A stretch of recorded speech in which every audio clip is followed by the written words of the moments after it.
It started in the quiet hour just before sunrise, when the desert farm usually shifted from silence to the low hum of irrigation sprinklers. Instead of birdsong or the soft slap of water in furrows, I was jolted awake by the unmistakable sputter of my shower. At first, I chalked it up to air in the line, but when I stepped outside, barefoot, phone in hand, what I saw made me think I was still dreaming. There, at 6 o'clock sharp, stood Paula Whitfield, our neighborhood's self-styled queen of rules and chairwoman of the HOA's Landscape and Compliance Committee. Wide-brimmed gardening hat tilted proudly, clipboard tucked under one arm. She looked less like a thief and more like someone posing for a magazine about righteous suburban living. Except for the fact that her hose was jammed squarely into the drain valve of my steel water tank, siphoning my supply as casually as if she were filling up a bird bath. I froze, trying to process the sheer brazenness of it. She didn't flinch when she saw me. Didn't even twitch. Instead, she waved with that maddening casualness of hers and smiled as if I should thank her. "Morning, Evan.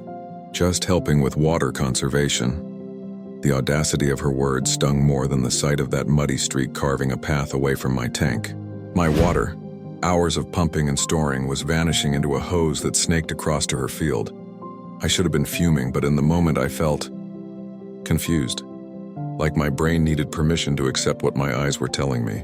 It wasn't until she pulled out a crumpled sheet of paper, waving it like a judge issuing a decree, that anger wrestled confusion off the stage.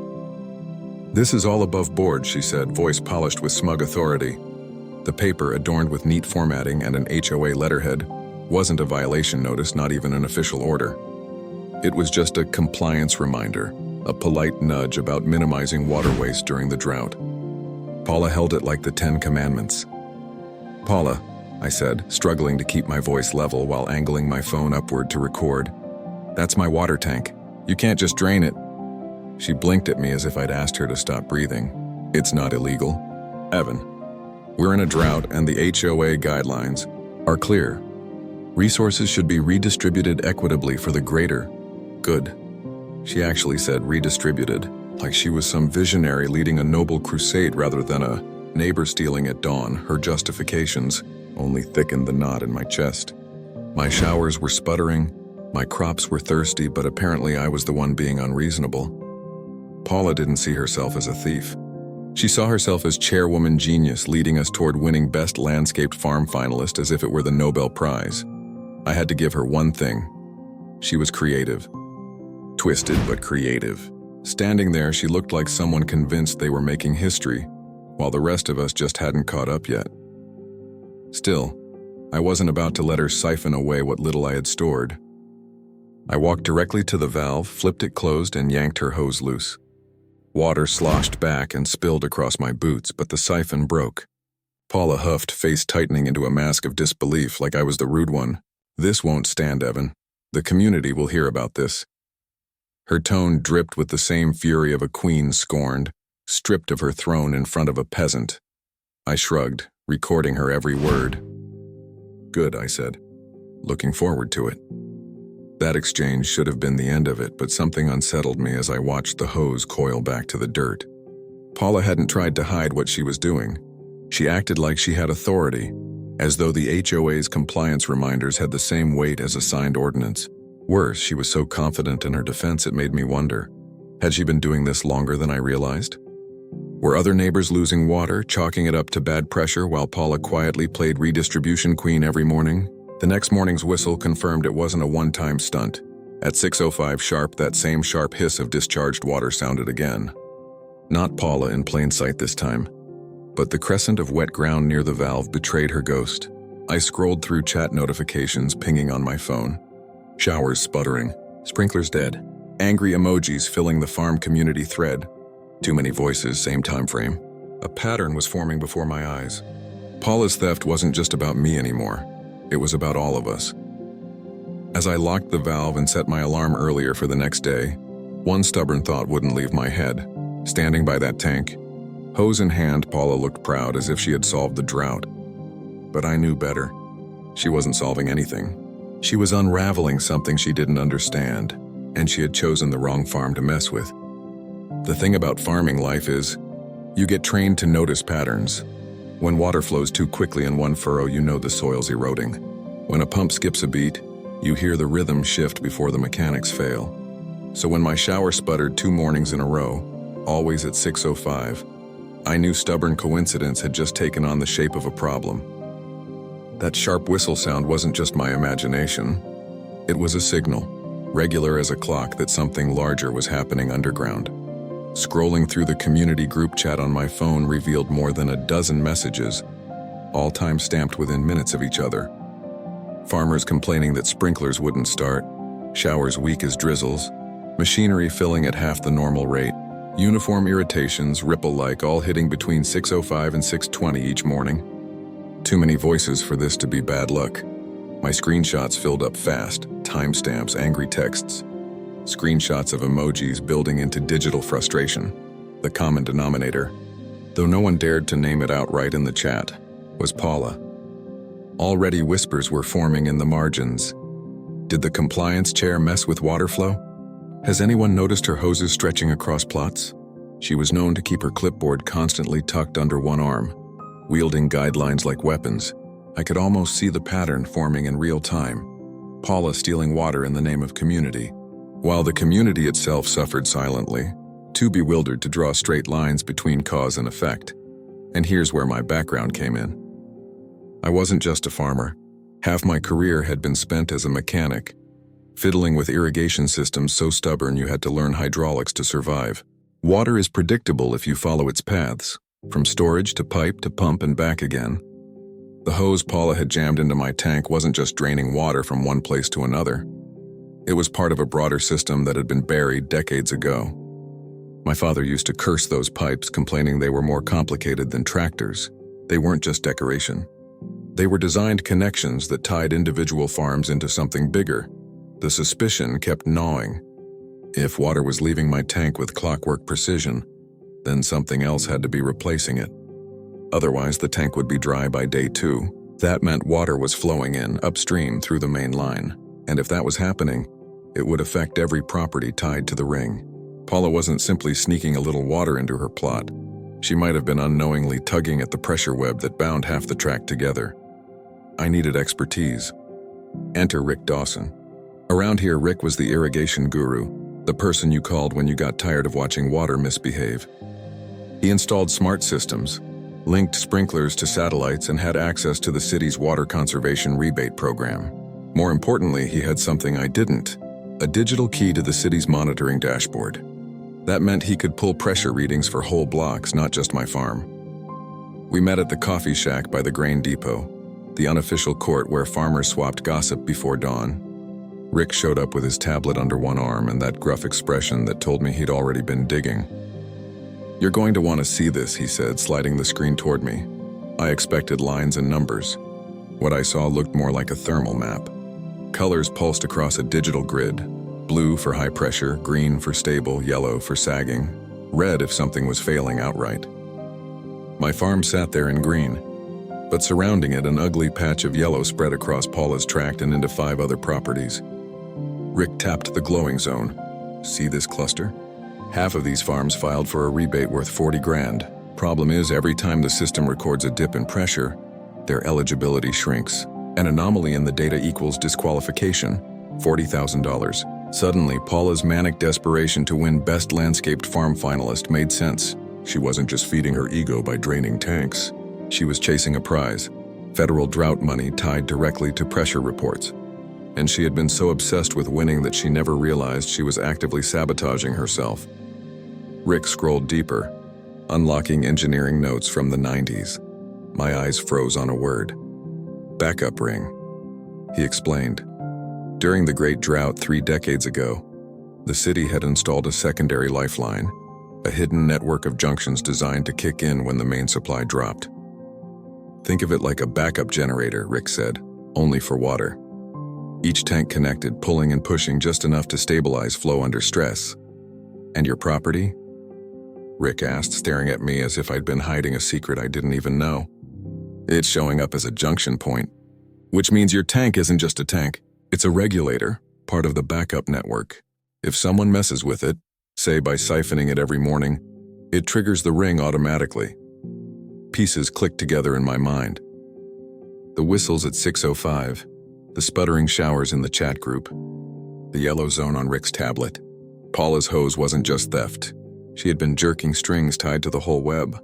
Every time she drained my tank, the system panicked, sucked water from the main line, and left her own neighborhood gasping. Rick leaned back with that satisfied grin mechanics get when a puzzle reveals itself. If the city audits this data, Paula's little redistribution plan might cost her whole street the rebate. One anomaly is enough to kill it. I sat back, phone buzzing with fresh neighbor complaints, the tablet glowing with proof. All this time, Paula had strutted around with her clipboard, convinced she was leading us toward community conservation glory. But the truth cut sharper. She wasn't conserving water at all. She was destabilizing the one system designed to protect us. The irony was brutal. Paula thought she was pulling water from me to feed her victory garden. In reality, she was draining her own prize dry. By the third morning, it wasn't about my sputtering showers anymore. It had become something larger, a rhythm pounding into the soil itself. The 6:05 whistle, the sharp drop in pressure, the chorus of complaints in the community chat. Every time, like clockwork, neighbors muttered about sprinklers failing and showers slowing. The proof wasn't abstract anymore. It was collective, building momentum like a slow creeping flood. I wasn't the only one being drained. Paula's theft, disguised with her clipboard and bold words about conservation, was bleeding everyone dry. The only difference was I had started documenting it. And in disputes like these, documentation meant survival. I knew yelling at Paula wouldn't change anything. She thrived on confrontation, spinning her confidence until neighbors second-guessed their own eyes. But systems? Systems don't lie. If I wanted truth louder than her rhetoric, I had to gather data so undeniable it crushed her entire performance. So I started planning. Phone audio recordings before sunrise, cameras on time-lapse, lime powder from the feed store sprinkled in crescent rings around the tank to mark wetness like a forensic crime scene. Excessive? Maybe. But Paula had chosen the wrong farm to test. The first serious confirmation came when I replayed one of the early morning recordings on my porch. The whistle sounded sharp, yes, but underneath it was a deep, low rumble, like water rushing through pipes buried under decades of soil. Not the sound of a simple farm hose, but machinery bigger and older. As I sipped coffee, Nora, my wife, leaned over to listen. She's sharper than any policy manual, having run a medical clinic for 20 years, which gave her an instinct for spotting problems early. She frowned at the recording. That isn't just someone opening a valve. That's a lot of water moving through bigger pipes. Suddenly, my hunch solidified. Paula hadn't been draining just my tank. She was triggering something much larger. That's when Mrs. Henderson knocked on my door.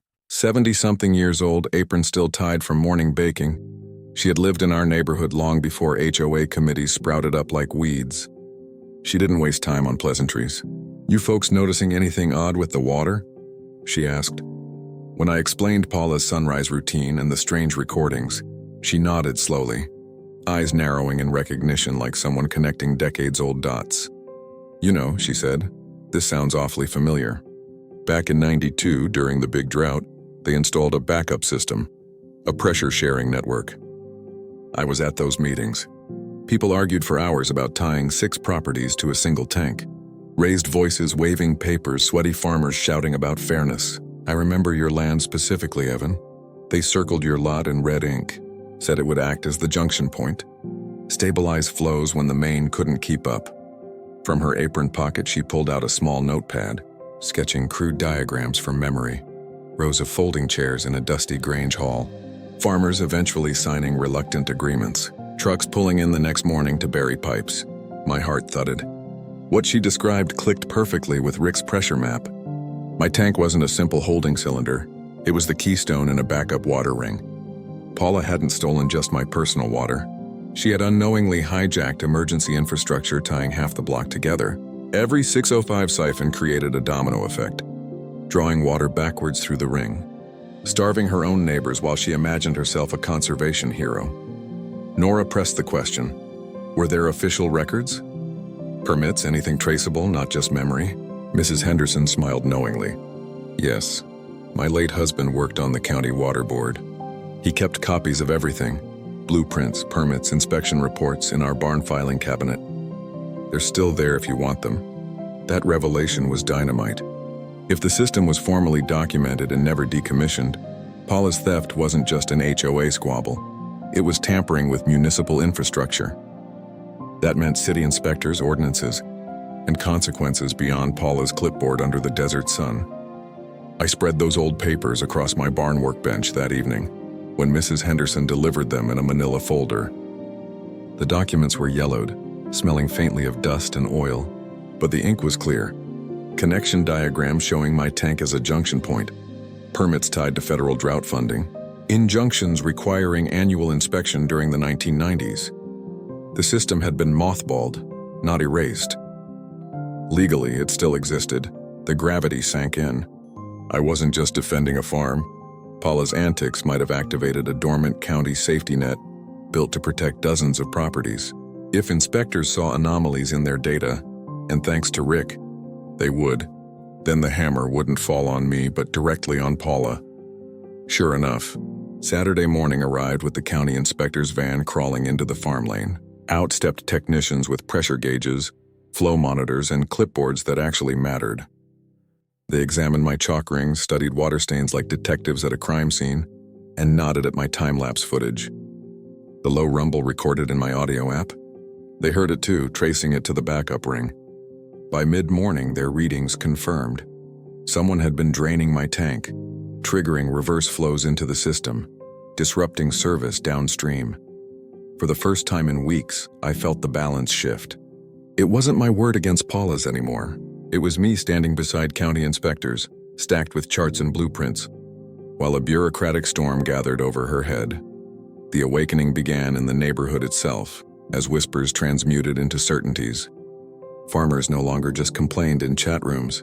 They looked across Paula's picket fence and started asking real questions. Why is the compliance chairwoman siphoning tanks at dawn? What's she hiding about the rebate money? The facade cracked. The community began connecting dots quicker than Paula could spin excuses. That morning was more than an inspection. It was the community's awakening. Paula thought she held authority in her clipboard. But the reality, backed by 30-year-old blueprints, county ordinances, and modern pressure sensors, told a very different story. And for once, the truth flowed faster than her lies. Saturday's inspection had already shifted the tide against Paula. But her downfall didn't happen in a courtroom or behind closed doors. It played out right there in our dusty farm lanes, in front of her neighbors who had once half believed her clipboard pronouncements as gospel. And like most collapses, it began not with a bang, but with desperation. By Monday morning, the rumbling in the pipes was gone, but a new sound replaced it, the frantic squeak of a hand pump working overtime.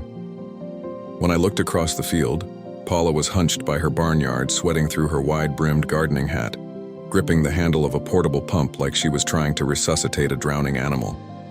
On the end of her jury-rigged setup was a camping-style water tank, feeding directly into her irrigation lines. Each furious pump stroke splashed water that seemed more symbolic than effective. The absurdity would have been funny if it wasn't so sad. Here was the great enforcer of water conservation, reduced to manually forcing water into a system she clearly didn't understand. The irony rippled through the watching neighbors like warm air over asphalt. Phones came out. At first, a few chuckles. By the fifth recording, the laughter was loud. One neighbor muttered just loud enough for others to hear, "She's pumping nonsense for the whole block to see." But then something more serious happened. Frank, the older farmer from down the road, walked out with his phone held high. "Everyone, have a look at this," he called. His water meter was spinning backward. The digital numbers weren't climbing. They were shrinking. Reverse flow, the very thing inspectors had warned about on Saturday. Paula, in her hubris, wasn't fixing anything. She was actively forcing contamination risks back into the county system. Mike, the city inspector, was already parked nearby, monitoring her circus. He hustled over with his gauges, clipped them onto Frank's meter, then nodded grimly to the crowd. Manual injection is creating reverse pressure throughout the backup ring. These readings are dangerous. In plain English, Paula's frantic pumping was sending dirty irrigation water backward into pipes meant for potable flow. It wasn't just ridiculous. It was reckless. The crowd grew. Farmers abandoned their morning chores to witness their compliance chairwoman unravel in real time. Some shook their heads in disbelief. Others raised cameras and live-streamed. Within minutes, clips were flying through social media. Memes landed almost instantly. Pump Queen plastered across her red, sweating face. Paula, once the voice of authority, had become the neighborhood's comedy act. She wasn't ready to give up. Her face redder than the desert clay, her voice hoarse, she shouted between desperate strokes. "I refuse to let unauthorized usage compromise our rebate." She still clung to her prize like it mattered more than logic. But Mike had had enough. He slapped a bright orange order right onto the hand pump. "Cease and desist by authority of Ordinance 47-2/12. Unauthorized interference with municipal water systems is prohibited and punishable by fines or criminal referral." The words landed like a gavel. For weeks, Paula had waved HOA guidelines like they were law. But here was real authority, in the form of city ordinance paper stuck to her pump for everyone to see. Neighbors gasped. A few actually applauded. Paula, pale now, stammered something about her authority as compliance chair. Mike didn't even sugarcoat it. "Ma'am, HOA guidelines aren't law. You've been tampering with county infrastructure. That's not a suggestion violation, it's a legal matter." Her pump strokes faltered. Phones captured the moment her shoulders slumped. The glossy facade peeled away. Hand caught midair. She froze, breathing heavy, tears threatening to spill but stubborn pride keeping them at bay. The crowd murmured, disbelief hardening into anger. This wasn't just one woman's mistake anymore. This was liability. Money, repairs, contamination testing. And when dollar signs hit neighbors' wallets, sympathy evaporates quick. That evening, the HOA board sent an emergency meeting notice. By 6 p.m., farmers logged in as if gathering to watch a trial. On camera, resolution after resolution was read aloud. Paula suspended immediately from her chair position. Paula publicly censured for compromising community trust. The board's vote echoed through computer speakers like a collective verdict. Comments scrolled like stones cast into water. "She cost us the rebate. She jeopardized all our systems." This wasn't enforcement. It was excommunication. But the sharpest blow wasn't financial or legal. It was symbolic. Buried in the resolution text was a withdrawal notice. Paula's crown jewel, the best landscaped farm finalist application, was rescinded. All the scheming, the clipboard waves, the 605 siphons, what had fueled every ounce of her arrogance was stripped in 2 sentences. The city would not consider her block for the award. The woman who fancied herself savior of community aesthetics now stood publicly shamed as the saboteur of its water system. Her once faithful allies turned away, muttering about liability shares and repair bills. What had begun as Paula smiling over a hose stuffed into my tank ended with Paula pale and silent, standing under the weight of 60% of an $87,000 repair order and a ban from HOA leadership for 5 long years. Her collapse wasn't announced by sirens or headlines. It unfolded in daylight in front of the very people she once commanded. It was in the memes, in the orange cease and desist sticker peeling on her hand pump. It was in neighbors' narrowed eyes, no longer fooled by her confidence. If theft at dawn had launched this saga, it was shame at dusk that closed the chapter. And for Paula Whitfield, the lesson was brutal. Authority borrowed without wisdom eventually dissolves into humiliation, one pump stroke at a time. Paula's collapse was not marked by one single dramatic moment, but by a slow, almost poetic unraveling in full public view.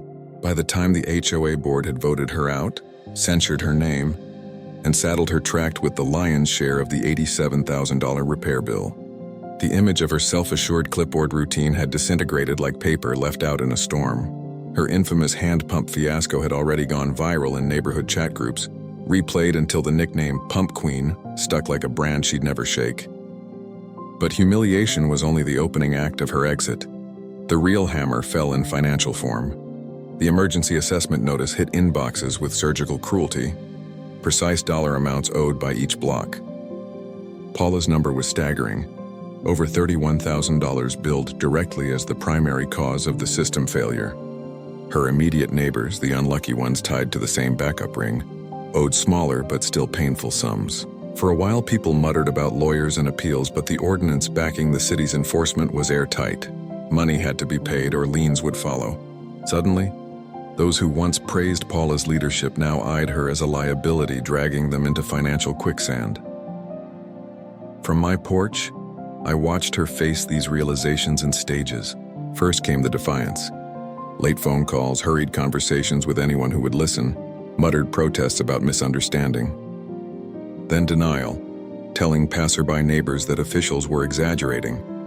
But when city trucks arrived to tear down the Best Landscaped Farm finalist sign from her street, the truth landed with merciless clarity. She chased one of the workers with paperwork clutched in hand, babbling about an appeal process, but they simply nodded politely, gave her a stamped compliance inspection order, and drove away with the sign rattling in their truck bed. For Paula, that wooden placard had been more than recognition. It was armor. Watching it vanish was watching her kingdom officially dissolve. From there, it was quick. The next day, she listed her property for sale by owner, with a shaky handmade sign hammered into the soil near her fence. The price was slashed below market, a neon sign of desperation. Within 3 days, an investor scooped it up, and a week later, a moving truck swallowed her belongings. No farewells, no parting words in the chat group. Paula retreated the way she'd entered this feud, convinced in her correctness, unwilling to accept reality until reality wrapped its hands around her shoulders and pushed her out. Her departure didn't just remove one person, it cleared the air like a storm finally breaking. Within 2 weeks, the city's contractors descended with enough gear to make our patchy farm roads look like a construction zone. Huge industrial backflow preventers, concrete-based regulators, new monitoring interfaces, hardware far sturdier than anything from the 1990s drought era. Crews explained they'd been told to fast-track repairs given the incident. Public embarrassment can move bureaucracy quickly. For once, our misfortune made us a county priority. Standing on my porch each morning, coffee in hand, I watched the transformation. What had once been invisible, hidden pipes, dormant systems, emergency junctions were now uncovered, modernized, made visible with digital sensors that fed real-time data directly to the city's dashboard. If Paula ever tried her little 605 trick again, the system itself would scream before she could siphon a drop. Rick came by one afternoon, tablet in hand, showing me the new interface. Each farm connected to the ring now had its own log. Pressure stable, flow direction correct, automatic alerts one tap away. He grinned. Basically, the days of neighbors stealing by surprise are over. The system itself tattles now. It was oddly comforting. The knowledge that trust was reinforced by circuitry as much as neighborly goodwill. But the true healing wasn't in the steel and sensors. It was in the neighbors. One by one, apologetic messages landed in my inbox. Farmers admitting they had sided with Paula at first or dismissed my suspicion of her as paranoia. One confessed he'd complained about my selfish refusal to share, until the inspection exposed the real culprit. "I owe you an apology," he wrote. "You saved us from worse damage." Each note, clumsy but sincere, stitched up something torn during the weeks of accusation and division. Mrs. Henderson perhaps said it best on an autumn evening weeks later, sitting in her regular spot on my porch.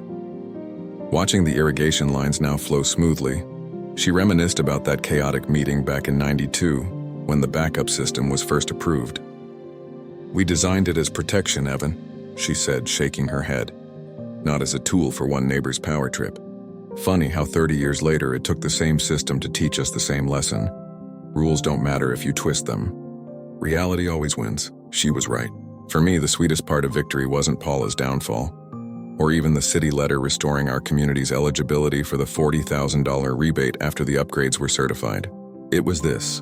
Every morning at 6:05, silence. No whistle, no sudden sputter, just quiet coffee, sunlight slanting on my fields, plants receiving the water owed them. Sometimes silence is the loudest kind of justice. I left the little whistle I'd installed on my valve attached, even though the new backflow preventers made it unnecessary. It wasn't functional anymore.